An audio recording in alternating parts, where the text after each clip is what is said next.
Hello बच्चों, उम्मीद है आप सब लोग बहुत अच्छे से होंगे और आपकी पढ़ाई बहुत अच्छे से चल रही होगी। जैसा कि पिछली वीडियो से प्रीवियस वीडियो से हमारा जो टॉपिक चल रहा है संख्या पद्धति, और अभी संख्या पद्धति की हम बेसिक वीडियोस यानी कि उसके बेसिक कॉन्सेप्ट को लेकर के अब आपको मैं वीडियोस अपलोड कर रहा हूँ। उसका आज वीडियो नंबर 2 है।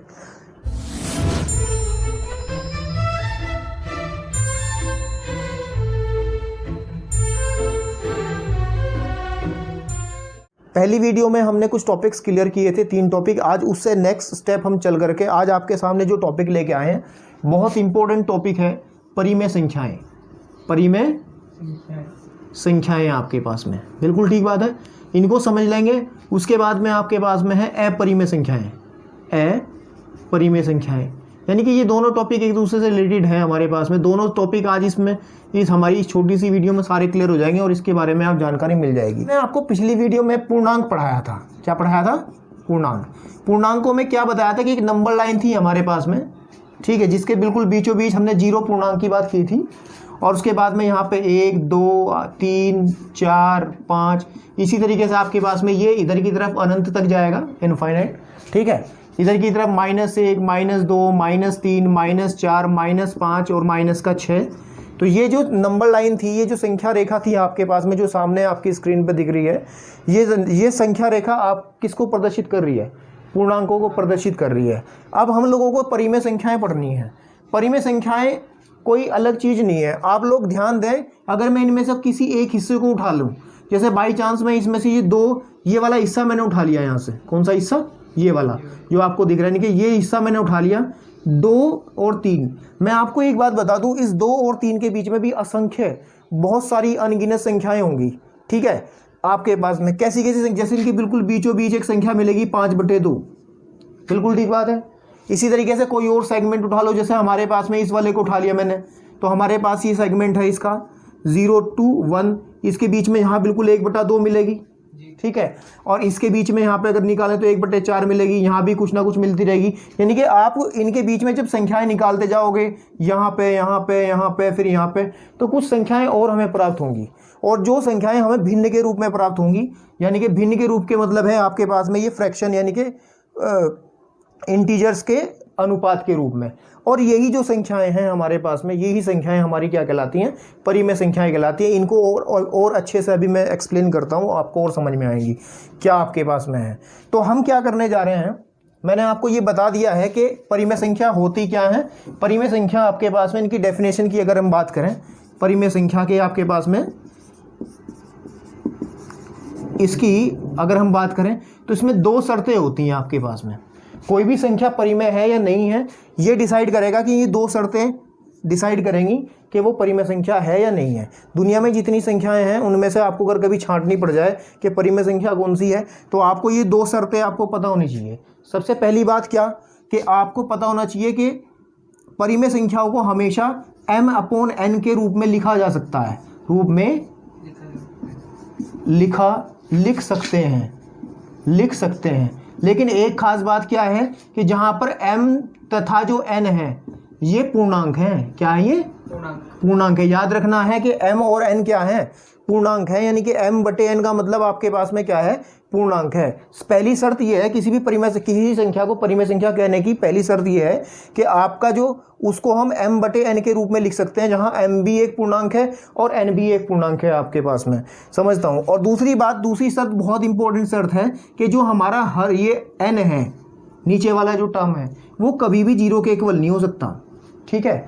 वो कभी भी आपके पास में 0 के इक्वल नहीं हो सकता, क्योंकि अगर नीचे 0 बनेगा तो ये परिभाषित ही नहीं हो पाएगी कोई संख्या m/0, या फिर मैंने लिखा 15/0, ठीक है। तो इसका मतलब 15 के 0 इससे, तो ये परिभाषित ही नहीं है। इसको हम अपरिभाषित गणितीय भाषा में कहते हैं कि ये जो संख्या है ये अपरिभाषित है।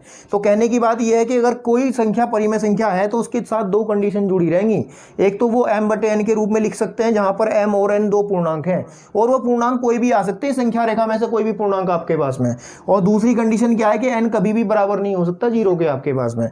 अब मैं कुछ उदाहरणों की बात आपके सामने करता हूँ। जैसे मैंने लिखा आपके पास में 1, 3, -4/5, 16/17, आपके पास -11/7, आपके पास में √4, ये लिखा मैंने आपके पास में। और भी कुछ एग्जाम्पल्स हम इस तरीके से ले सकते हैं। तो आप बात करो, अगर हम बात कहें कि क्या एक एक परिमेय संख्या है, तो हम इन दो शर्तों पे इसको खराब देखेंगे। अगर उतरेगा ये एक जो लिखा, अगर ये दो शर्तें मानता है तो हम कहेंगे कि हाँ यार ये परिमेय संख्या है। अगर ये तीन भी इन दो शर्तों को फॉलो करता है तो ये भी एक परिमेय संख्या है। तो क्या करते हैं, चलिए, जैसे कि हमारे पास में एक है, हमने कहा है कि कोई भी परिमेय संख्या m/n के रूप में लिखी जा सकती है। बिल्कुल लिखिए, एक को हम 1/1 लिख सकते हैं, बिल्कुल ठीक है। ये m हो गया, ये n हो गया, बिल्कुल लिखा जा सकता है 1/1, 1/1। और साथ ही साथ नीचे की जो संख्या है, यानी कि जो हर है, ये कभी भी जीरो नहीं, ये जीरो है ही नहीं हमारे पास में। इसका मतलब ये क्या है, हमारे पास में एक परिमेय संख्या है। 3 को भी हम क्या लिख सकते हैं, 3/1, 3/1। तो यानी कि ये भी एक पूर्णांक है, ये भी एक पूर्णांक है, और साथ ही साथ नीचे जीरो भी नहीं है, तो ये भी एक परिमेय संख्या है। ये भी एक परिमेय संख्या नजर आ रही है आपको, -3/4 आपके पास में। ये भी एक परिमेय, क्योंकि ऊपर भी एक पूर्णांक है, नीचे भी एक पूर्णांक है, ठीक है। और ये भी हमारे पास में एक परिमेय संख्या है, ठीक है। ये अब मैंने ये जानबूझ के अंडर रूट वाला क्वेश्चन, इसमें वर्गमूल वाला क्वेश्चन डाला।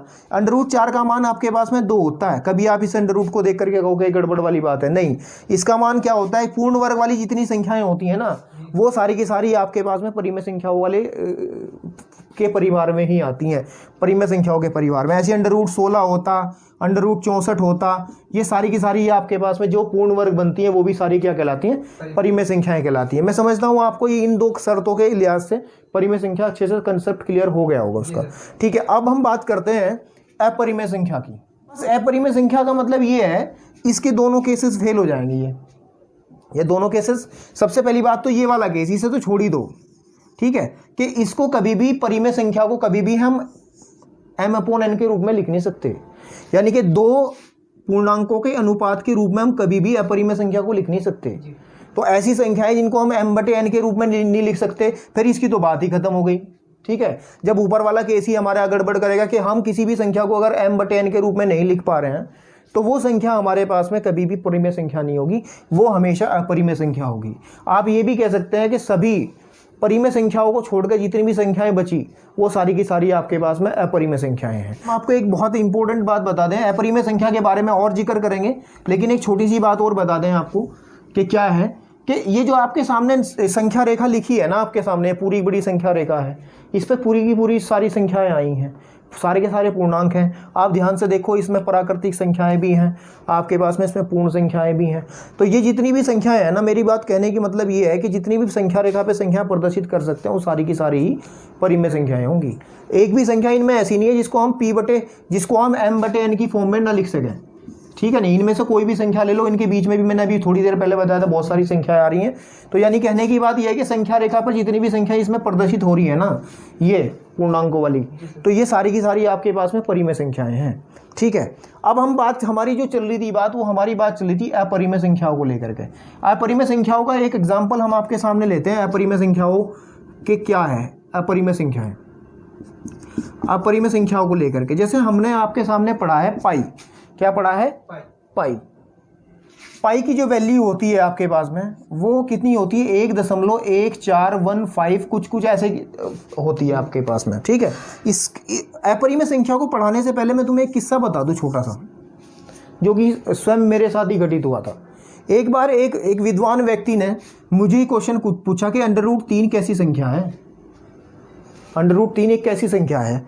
तो मैंने छूटते ही जवाब दिया कि ये अपरिमेय संख्या है, क्योंकि हमें बताया गया था कि पूर्ण वर्ग वाली होती है, अंदर पूर्ण वर्ग बन जाता तो हम इसको परिमेय कह देते, और हमें पता है इसको हम p/q की फॉर्म में भी नहीं लिख सकते। मैंने तुरंत जवाब दिया कि इसको p/q की फॉर्म में लिख ही नहीं पाएंगे, ठीक है। नहीं, तो उन्होंने क्या कहा, अरे नहीं, इसका मान तो 1 ठीक है नहीं 732 होता है शायद।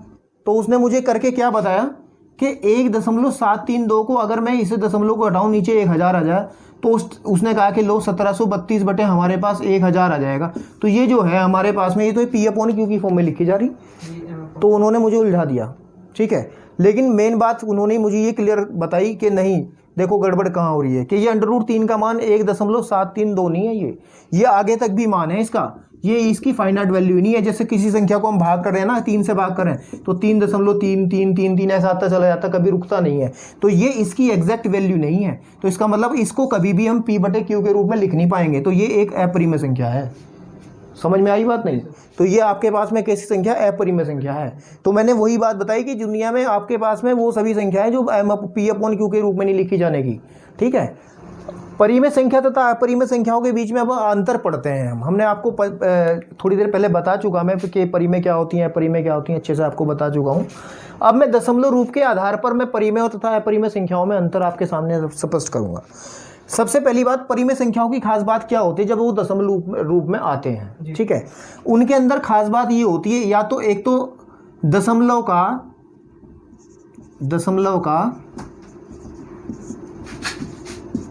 आपके पास में दशमलव का एक निश्चित अंत होता है। क्या होता है? निश्चित अंत। मतलब इसका मतलब क्या है, जैसे मैंने कोई संख्या लिखी 5/4 मैंने लिख दिया आपके सामने।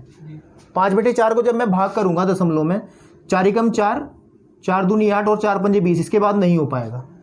यानी कि इसका इस दशमलव के बाद के कुछ अंक जो है एक निश्चित अंत इनका हो गया आपके पास में, इनका निश्चित अंत हो गया। तो ये आपके पास में परिमेय संख्याओं में ही होता है। और दूसरी बात क्या होती है कि आवर्त, क्या होता है? आवर्त, यानी कि इंग्लिश में कहते हैं रिपीटिंग। क्या होता है? रिपीटिंग।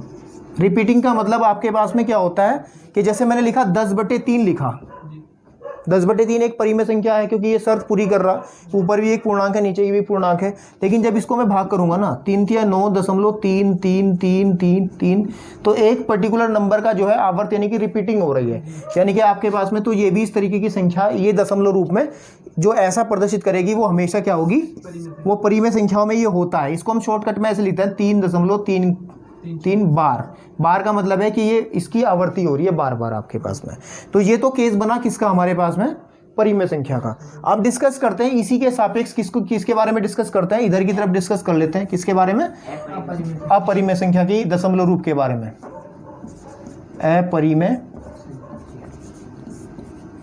अपरिमेय संख्या का दशमलव रूप वो क्या होती हैं? एक तो वो हमेशा पहले नंबर पे, इसमें तो क्या था, निश्चित अंत था, उनका अंत नहीं होता, निश्चित अंत नहीं, निश्चित अंत नहीं, ठीक है नहीं आपके पास में। और दूसरे में क्या है, निश्चित अंत का मतलब है कि अगर आप किसी भी जैसे मैंने अभी आपके सामने एग्जांपल दिया था कि पाई की वैल्यू 3.1415 समथिंग ऐसे चलती रहती है, कभी खत्म नहीं होती, तो इसका कोई अंत नहीं हो, तो हम इस पाई को क्या कहते हैं, ये एक अपरिमेय संख्या है। जैसे हमने अभी √3 की वैल्यू 1.732 बोला था, है ना, तो ये 732 ना होकर के ये आगे भी चलता है, 4 5 समथिंग इस तरीके से चलता रहता है। ये कभी भी इसका अंत नहीं होता। तो अपरिमेय संख्याओं में कभी भी दशमलव का निश्चित अंत नहीं होता, यानी कि जो संख्याएं हैं वो ऐसे रैंडमली चलती रहेंगी।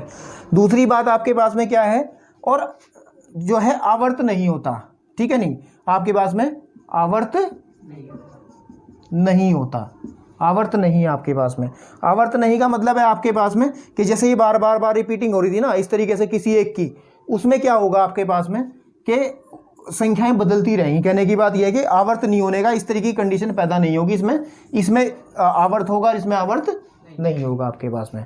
तो आपको समझ में आ रहा होगा कि दशमलव रूप के आधार पर इनके बीच में जो अंतर किया जा सकता है, 2 पॉइंट ध्यान रखने हैं। थोड़ा सा अंग्रेजी में भी ध्यान रखें। दशमलव का निश्चित अंत, इसको अंग्रेजी में बोलते हैं टर्मिनेटिंग। क्या? टर्मिनेटिंग आपके पास में, ठीक है, जिसे कहते हैं टर्मिनेटिंग। और आवर्त को कहते हैं आप रिपीटिंग। ये टर्मिनेटिंग और रिपीटिंग होती हैं, और ये आपके पास में होती है नॉन टर्मिनेटिंग, यानी कि अंत नहीं है, तो उसको अंग्रेजी में कहते हैं नॉन टर्मिनेटिंग, आपने पढ़ा होगा। और नॉन आवर्त का मतलब नॉन रिपीटिंग, ठीक है, ये आपके पास में नॉन रिपीटिंग। तो ये इनके बीच में डिफरेंस है, इस डिफरेंस को थोड़ा ध्यान रखो। बाकी जब इसकी एडवांस वीडियोस आएंगी तो और भी कंसेप्ट आपका क्लियर हो जाएगा। उम्मीद करता हूँ ये समझ में आया होगा, और आप इस तरीके की चीज़ें और पढ़ने के लिए थोड़ा सा हमारे साथ जुड़ें ताकि और चीज़ें आपकी क्लियर हों। धन्यवाद।